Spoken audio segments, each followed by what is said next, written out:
Well, the real estate market may have slowed this year, but the last thing buyers and sellers want to worry about is being scammed. Real estate scams are on the rise, especially for vacant land. Let's bring in Yahoo Finance reporter Dani Romero to discuss how this all works and how you can protect yourself. Dani, what did you find?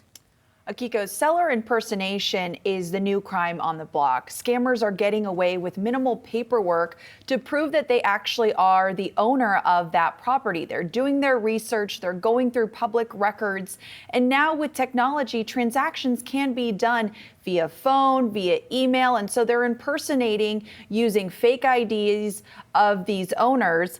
Another thing is that I spoke with a real estate agency in Minnesota that had one of their real estate agents fall victim to this scam. They had received a phone call from a seller that wanted to sell land below market value, and they wanted it to be a cash deal. And they also wanted, everything had been done through via email. The agent never met the seller. And the seller was also claimed to be out of state. That's just one example. I also spoke with Secret Service from the New York field office, and they also told me that they have been receiving a lot of calls in regards to this type of scam.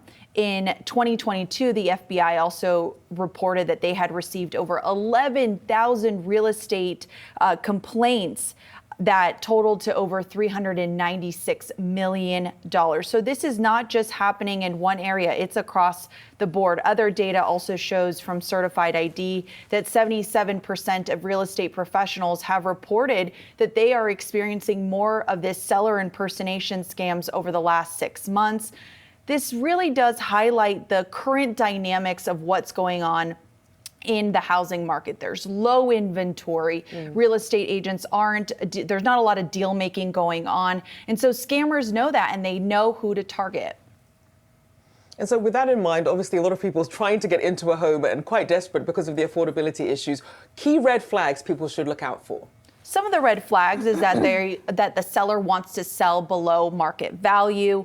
They have a strong preference and requirement for a cash deal. Another one is if the seller doesn't want a for sale sign on their land. Another thing is if they have an urgency to sell quickly, and if the seller claims to be out of state or out of the country.